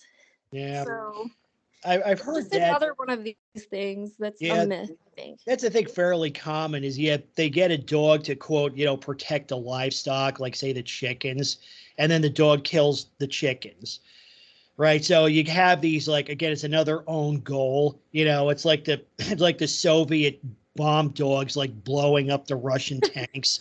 It's like, that didn't come out the way it was intended. You're right. It's a lore. And I think all this stuff is sort of, it's all propped up by propaganda.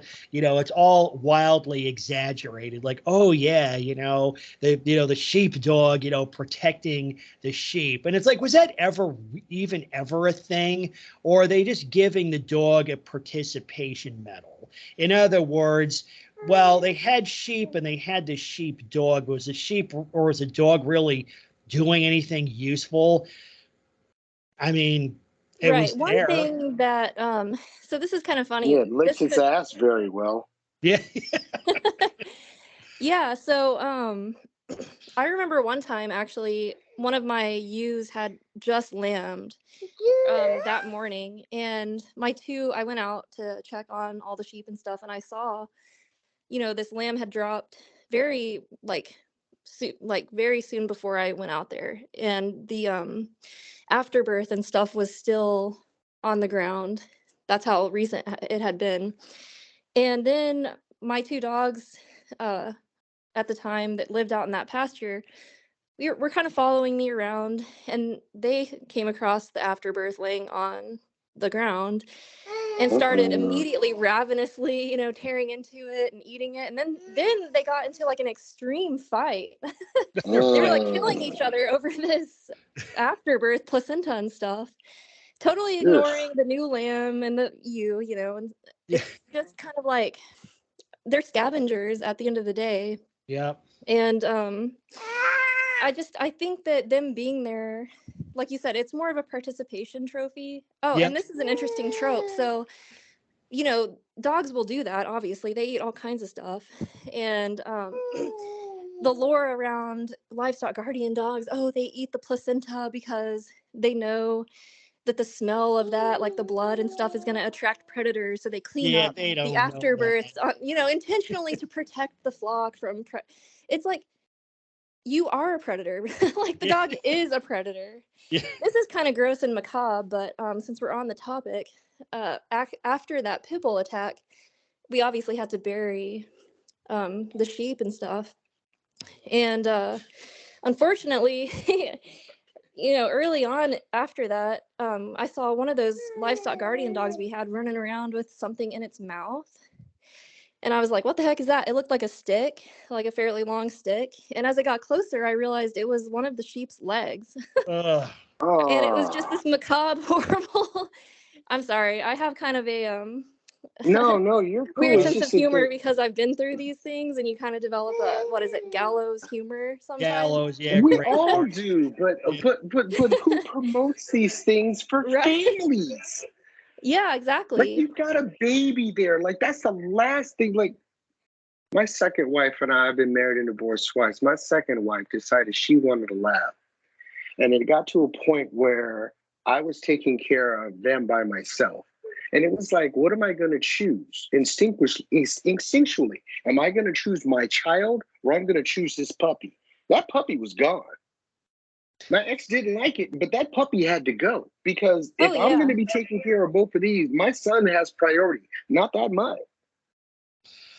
Yeah, that's an interesting thing too. Actually, that's a theme that I think we could discuss at some time. But just briefly, like there's a lot of cases I see on like Tales from the Doghouse where a woman is pregnant or recently gave birth, and it's kind of like a switch flips, and she just like her instincts kick in, and she basically sees the dog for what it is, kind of like the They Live glasses go on, and Yep. she sees that, Thank you. oh, this little cute fluffy, you know, dog actually has giant fangs and um is a danger to my child more than anything. It's not Yeah. protecting it. It's, you know, at best resource guarding, which I think is what the whole livestock guardian dog thing really boils down to.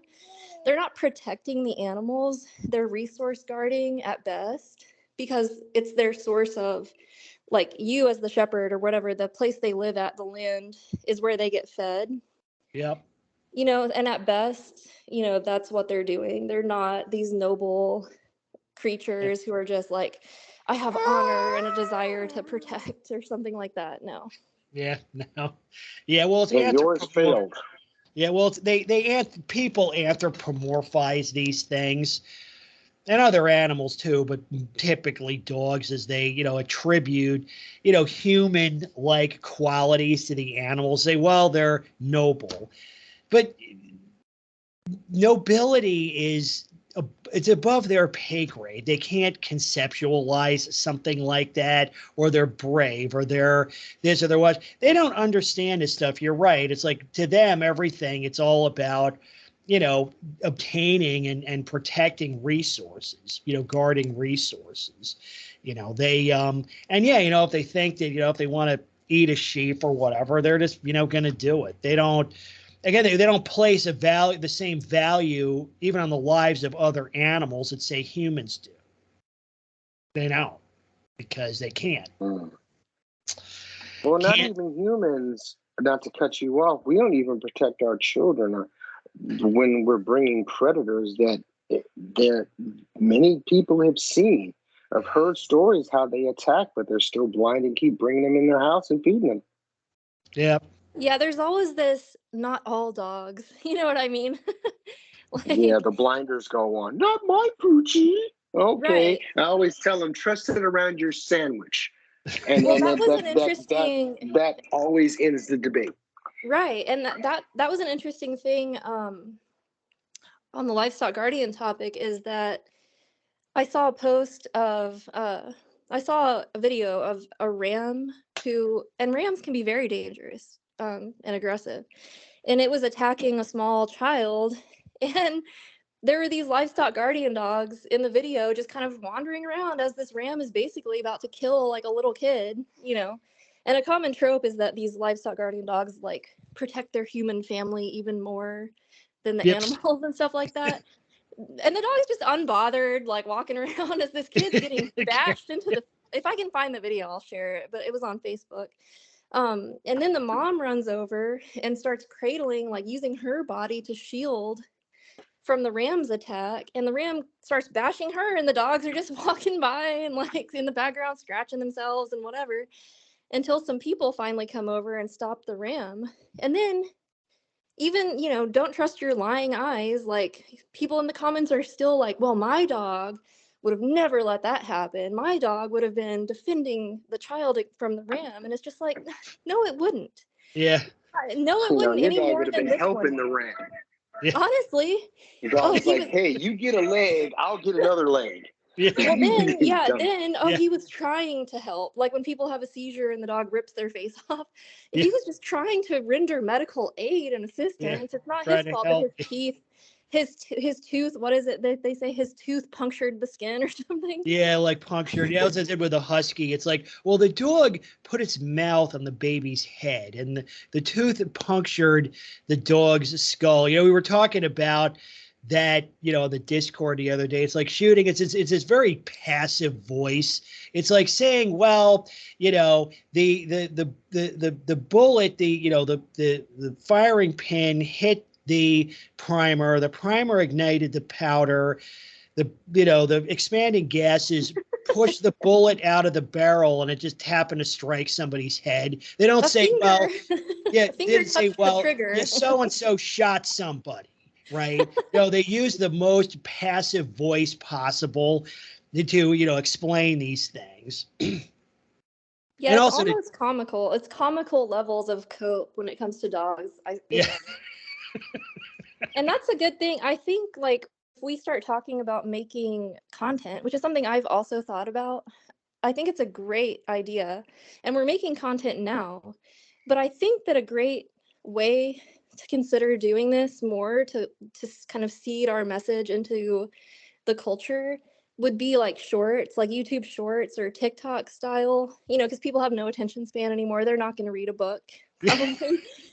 But make it humorous, because one thing I've noticed about our space in general, like all of you guys have such great senses of humor, and like we're able to joke, but are, you know, about real topics, and humor is a great way to get your message across without coming across as, you know, absolutely, we're advocating negative things here. No, we can absolutely look at this comically. Yeah, you know, 110%. And that's why I try to inject humor into the. I mean, it's kind of difficult because, as I even talked about with a blog, and anybody who's followed me at all knows there's, you know, I snark often, and I do have quite the sense of humor. I, you know, make my own jokes and so forth.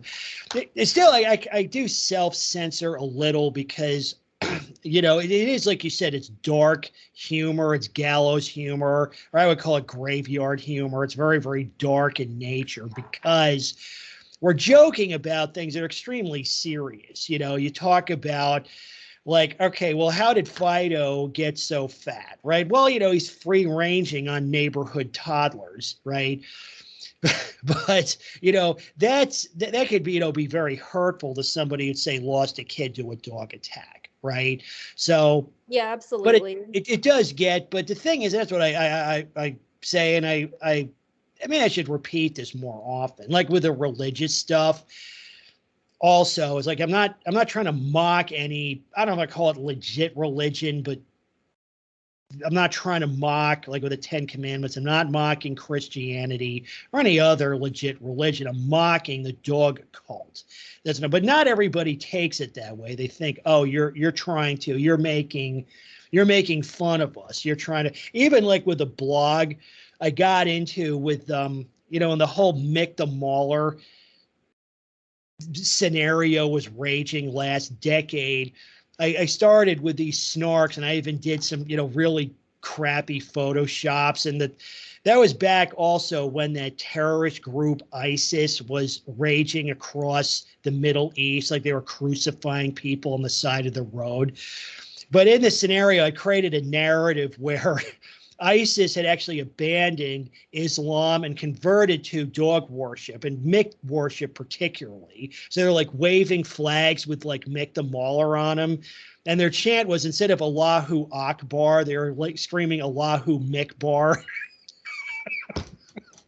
But you got to watch that stuff because, you know, people can be, again, and I'm not trying to not mocking our Muslim friends at all. I'm mocking the dog cult, right? That's what I'm trying to do. But not everybody takes that stuff the right way. They can get, you know, offended really easily. But you're right. I mean, you know, humor is a good way to get the point across. It's a good way to get the point across.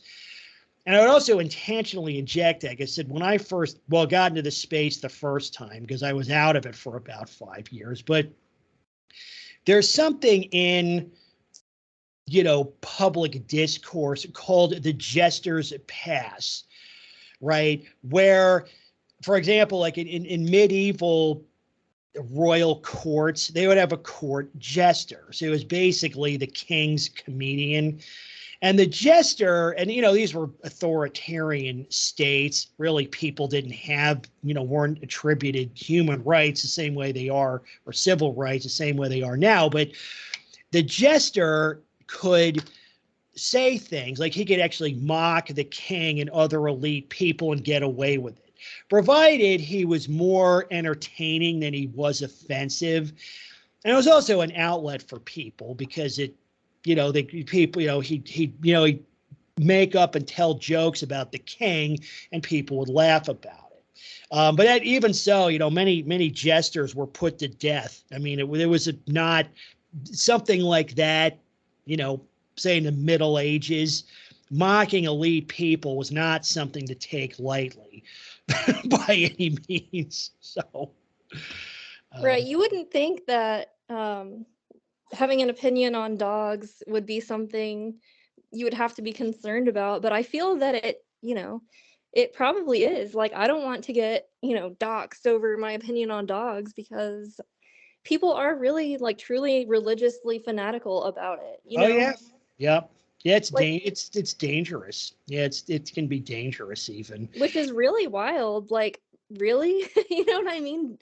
Dogs, but yeah, it's just very, I don't know how, I think it's a great comparison to make with the religious aspect, the religion, Oh yeah, and it's devotion. it's one aspect of it, and that's what I said. You know, one of the, you know, the 10th commandment, which probably should be the first one. I said they're not ranked in order of importance. Is thou shalt wage war for the sake of dogs, and that's what, and it can take all kinds of different forms. It can be, you know, kinetic action, physically attacking people who don't share your dog addiction or criticize your dog interest, to, yeah, doxing people, getting people kicked off of social media and so forth.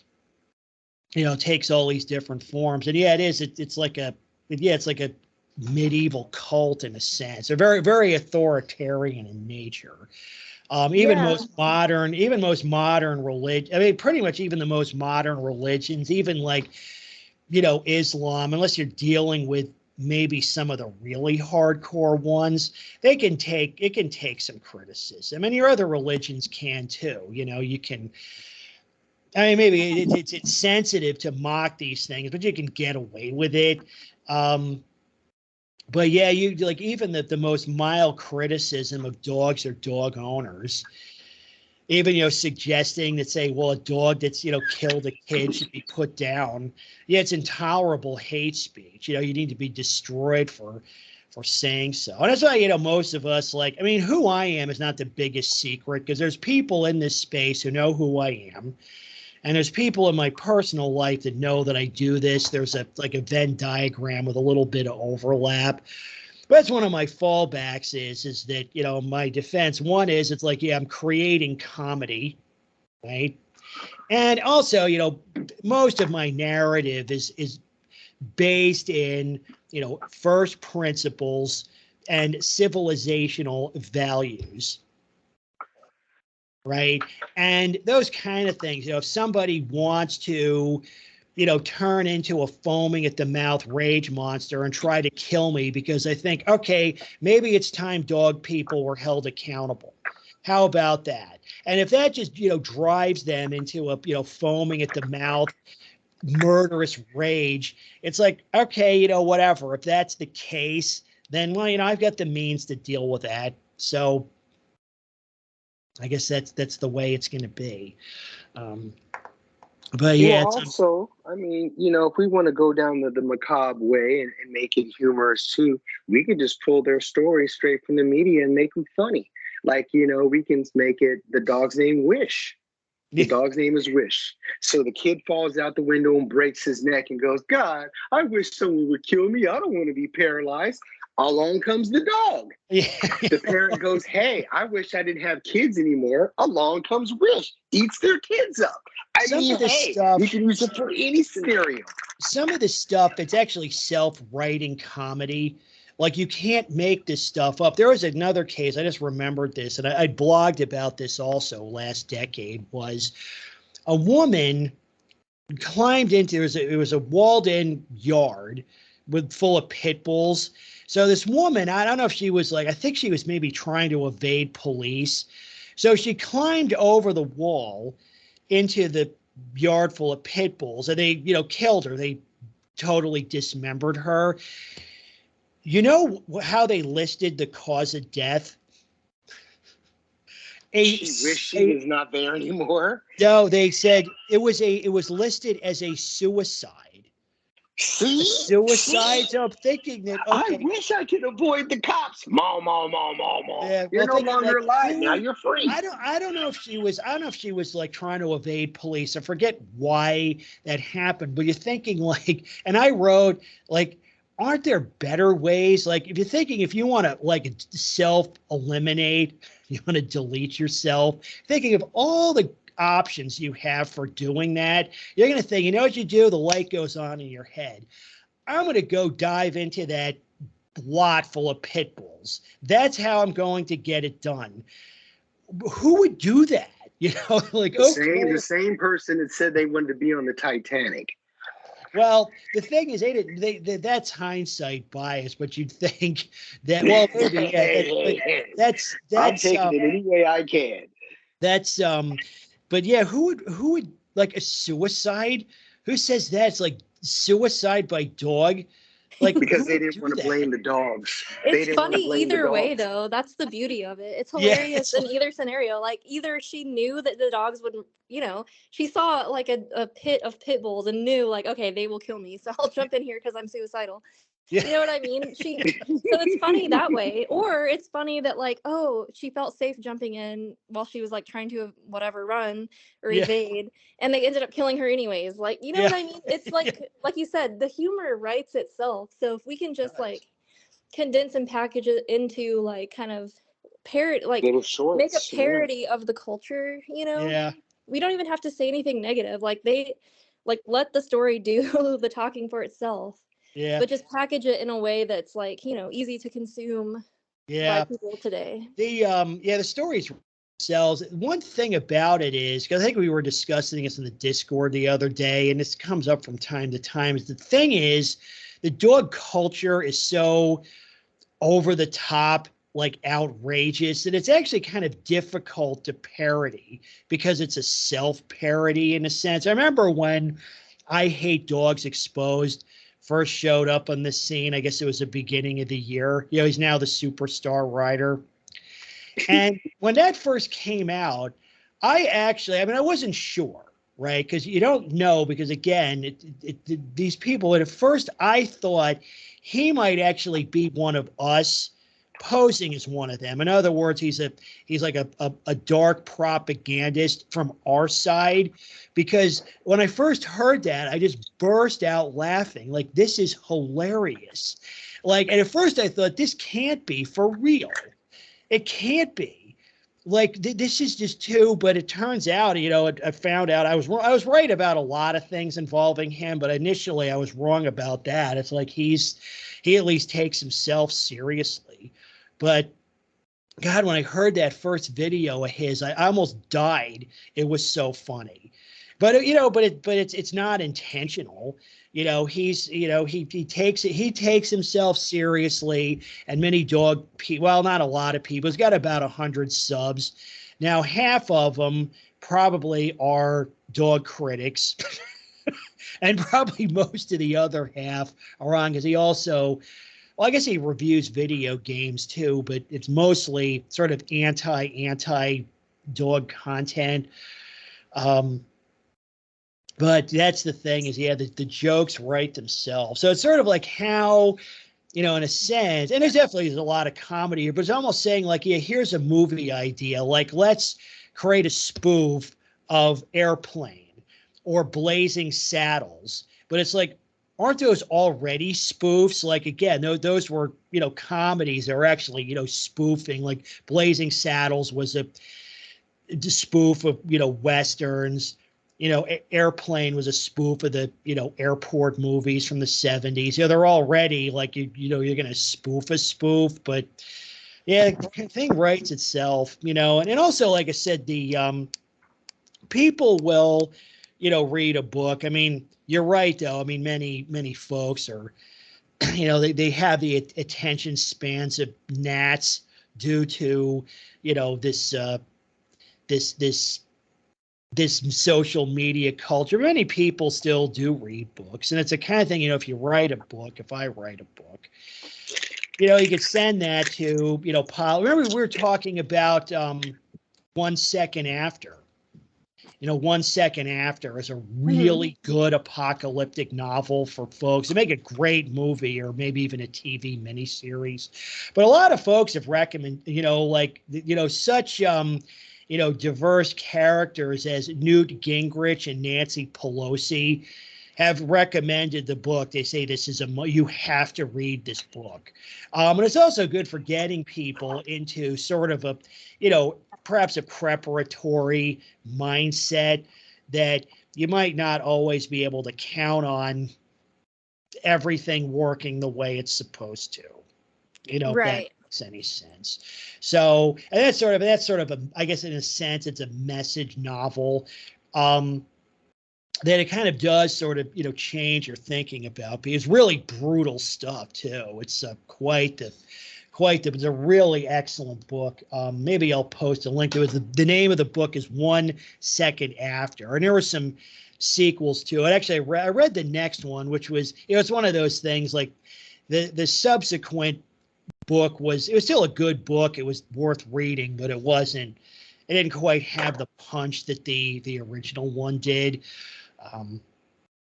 But yeah, so books like that can really, get attention. We're, exposing like I said, it's just the rank injustice here. Right. No, I definitely wasn't saying, writing a book wouldn't be a good idea. I think Yeah. all forms of media are a great idea to get the ideas out there. I had an idea for a parody once, and it's not my best idea. It's kind of too ate up maybe, but it was like a riff on Blade Runner.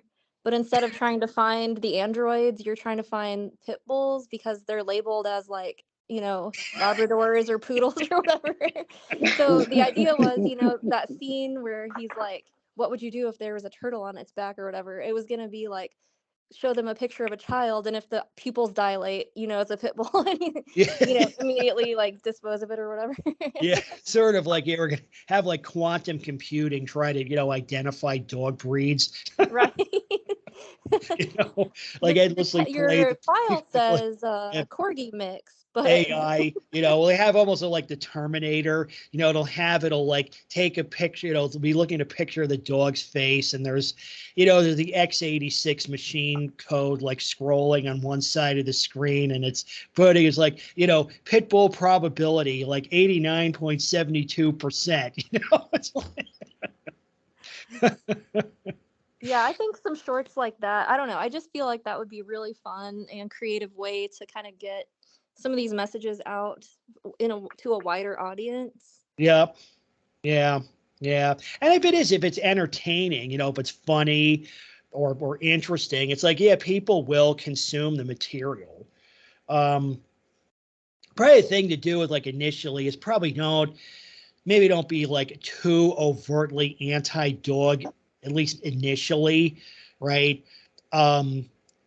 Just because it might be too much for some people. Just a thought, you know. I mean, people can produce whatever content they want. Right. It's definitely easier to make the case against very obviously dangerous dogs, you know. Yeah. And I mean, they're probably, I don't know, this is an interesting thought. Have you ever noticed anything like this? Is there like an anti-pit to anti-dog pipeline essentially? Like, Well, how many people go from like because I kind of started more in like just hating pit bulls and dangerous dogs and then funneled, you know, directly into like this. I wonder how often that happens. Well, here's the thing is that mostly though the anti-pit movement, if you will, is actually, you know, converged. It's been, you know, hijacked by dog lovers. That's why I call them, you know, ADABs. Not everybody who wants restrictions on pit bulls is necessarily one of those people. And I think it's possible even to be a dog person and be serious. But the problem with those people is that, yeah, they don't make that leap because they refuse to connect the pit bull problem with a larger dog culture. Like the reason we have a pit bull problem, like the 10-cent version is that, you know, dogs are, thanks to all this, like you said, all this lore, all this propaganda that people have been marinated in for the, you know, preceding decades, dogs have a very privileged status in our society. Like, you know, they're de facto sacred animals. And pit bulls and pit bull owners capitalize off of that, right? You know, pit bulls are dogs and, you know, pit bull owners are dog people and they're, you know, protected by it. They benefit from that. Okay. They're hiding within. They're sort of hiding within, and because there's other dog people who point that out. But the problem is that the solution to the pit bull problem comes when Fido loses his special status, right? Because as long as dogs are again held in such high regard, the pit bull problem really is insolvable. I gave some more concrete example. Like many of them are dog rights people. Okay. And I would have these conversations, even dig into my blog, into the comments sections. I would have conversations with these people. They would insist that dogs have rights like people do, like full due process rights, public access rights, et cetera, et cetera, et cetera. And I disagree. I don't believe they do. No animal does. Except for when they do a crime. Well, right. But the thing is, so the problem is that, okay, so they'll insist, you know, on one hand, that dogs are people, perhaps non-human persons, but people with rights. And they say, oh, let's ban pit bulls.